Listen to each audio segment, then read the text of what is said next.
നമസ്കാരം. ന്യൂസ് ലഞ്ചിലേക്ക് എല്ലാവർക്കും സ്വാഗതം. ആദ്യം നോക്കാം തലക്കെട്ടുകൾ.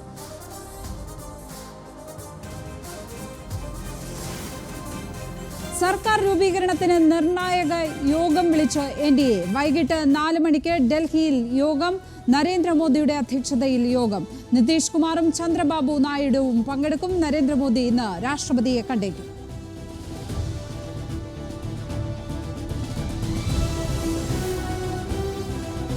കേവല ഭൂരിപക്ഷം ഇല്ലെങ്കിലും സർക്കാർ രൂപീകരണത്തിന് ശ്രമം തുടർന്ന് ഇന്ത്യ മുന്നണി. തെലുങ്കുദേശം പാർട്ടിയുമായും ജനതാദൾ യുണൈറ്റഡുമായും ചർച്ചകൾ നടത്തിയതായി സൂചന. ഇരു പാർട്ടികളും പിന്തുണച്ചാൽ ഇന്ത്യ മുന്നണി സർക്കാർ രൂപീകരിക്കാൻ സാധ്യത.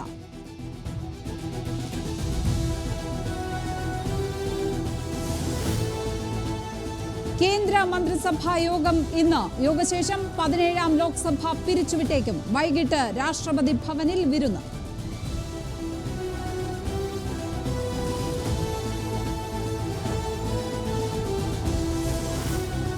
ലോക്സഭാ തെരഞ്ഞെടുപ്പ് ഫലം പുറത്തുവന്നതിന് പിന്നാലെ പ്രധാനമന്ത്രി നരേന്ദ്രമോദിയെ അഭിനന്ദിച്ച് ലോകരാജ്യങ്ങൾ.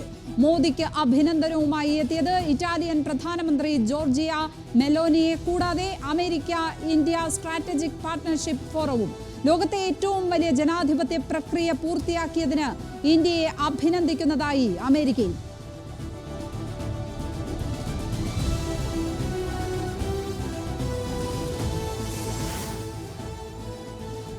ഏതു മണ്ഡലം നിലനിർത്തുമെന്ന കാര്യത്തിൽ സസ്പെൻസ് നിലനിർത്തി രാഹുൽ ഗാന്ധി. വയനാട്ടിലും റായ്ബറേലിയിലും ജയിച്ചു കയറിയത് 3.5 ലക്ഷത്തിലധികം ഭൂരിപക്ഷത്തോടെ. രാഹുൽ ഒഴിവാക്കുന്ന മണ്ഡലത്തിൽ പ്രിയങ്ക മത്സരിക്കുമെന്ന സൂചന.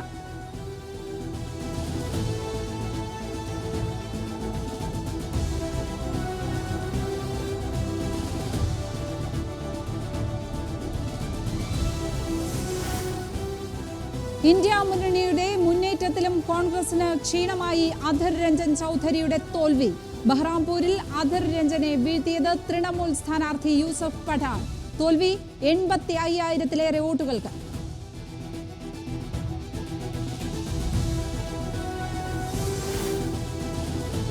കേരളത്തിൽ LDFന് 1% വോട്ട് മാത്രമാണ് കുറഞ്ഞതെന്ന് CPM സംസ്ഥാന സെക്രട്ടറി MV ഗോവിന്ദൻ. UDFന് കേരളത്തിൽ 5% വോട്ട് കുറഞ്ഞു. മാധ്യമങ്ങൾ ഒറ്റക്കെട്ടായി ആക്രമിച്ചിട്ടും 1% വോട്ട് മാത്രമാണ് കുറഞ്ഞതെന്നും CPM സംസ്ഥാന സെക്രട്ടറിയുടെ വിശദീകരണം.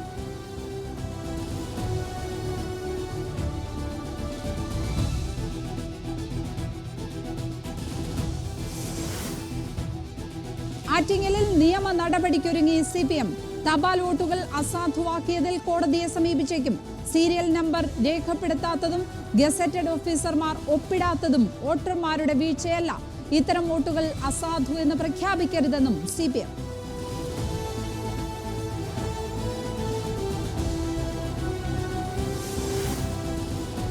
പ്രതീക്ഷിച്ച വിജയം തിരുവനന്തപുരത്ത് ഉണ്ടായില്ലെന്ന് LDF സ്ഥാനാർത്ഥി പന്ന്യൻ രവീന്ദ്രൻ.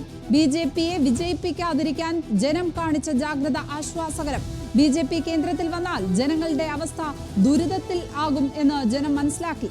BJPയും UDFും പണം കൊടുത്ത് വോട്ട് വാങ്ങിയെന്നും പന്ന്യൻ രവീന്ദ്രൻ.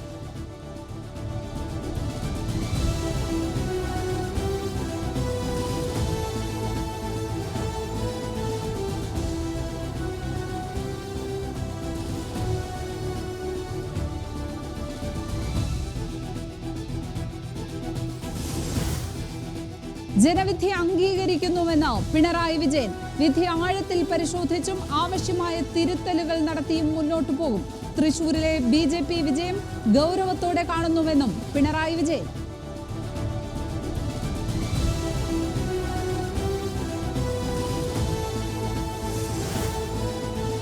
തന്റെ തീരുമാനം തെറ്റിയിട്ടില്ലെന്ന് പത്മജ വേണുഗോപാൽ. പ്രസ്ഥാനത്തിൽ ഈ പറയുന്ന നേതാക്കന്മാരുടെ പേര് പറയാൻ പോലും എനിക്കിഷ്ടമല്ല. പേര് പറയാൻ പോലും അത്രമാത്രം വേദനിപ്പിച്ച് കണ്ണീരോടുകൂടി എന്നെ ഈ പാർട്ടി നിറക്കി വിട്ടത് ഇവരെല്ലാം കൂടി. സഹോദരന് മുമ്പ് മുന്നറിയിപ്പ് നൽകിയിരുന്നു. കോൺഗ്രസ് ജാതി രാഷ്ട്രീയം കളിക്കുന്നു. കേരളത്തിൽ ഇനിയും താമരകൾ വിരിയുമെന്നും പത്മജ വേണുഗോപാൽ.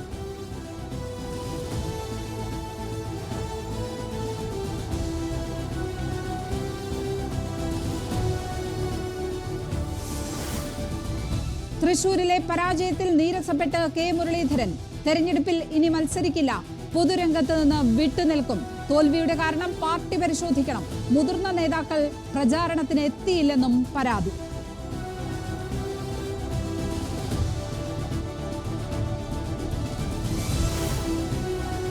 സുരേഷ് ഗോപി കേന്ദ്രമന്ത്രി പദത്തിലേക്കോ? പ്രധാനമന്ത്രി നരേന്ദ്രമോദിയെ നാളെ കാണുമെന്ന് സുരേഷ് ഗോപി. മന്ത്രിസ്ഥാനം അവർ തീരുമാനിക്കും. അഭിനയം തുടരുമെന്നും അത് തന്റെ പാഷനാണെന്നും സുരേഷ് ഗോപി.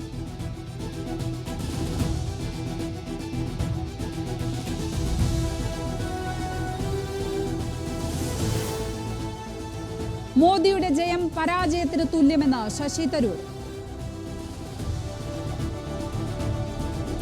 മോദിയുടെ വിജയം ഒരു പരാജയം പോലെ തോന്നുന്നു. ഞങ്ങളുടെ പരാജയം ഒരു വിജയം പോലെ തോന്നുന്നു. ജനങ്ങൾക്ക് ഒരു നല്ലൊരു തിരിച്ചടി കൊടുക്കാൻ സാധിച്ചു BJP സർക്കാരിൻ്റെ അഹങ്കാരവും അവരുടെ പ്രവർത്തനത്തെക്കുറിച്ചും. കേരളത്തിലുള്ളത് ഭരണവിരുദ്ധ വികാരം. നിപയും കോവിഡും പ്രളയവും കൊണ്ടാണ് LDFന് വോട്ട് കിട്ടിയത് എന്നും ശശി തരൂർ.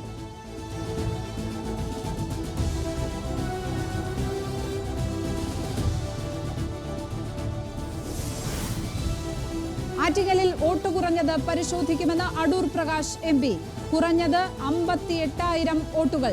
കേരളത്തിലെ മാത്രമല്ല ഈ ലോക്സഭാ തെരഞ്ഞെടുപ്പിലെ തന്നെ ഏറ്റവും കുറഞ്ഞ ഭൂരിപക്ഷമായിരിക്കും തന്റേതെന്നും അടൂർ പ്രകാശ്.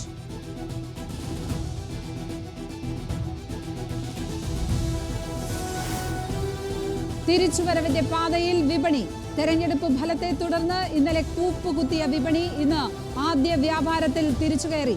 സെൻസെക്സ് 948.83 പോയിന്റ് ഉയർന്ന് 73,027.88. നിഫ്റ്റി 247.1 പോയിന്റ് ഉയർന്ന് 22,131.60.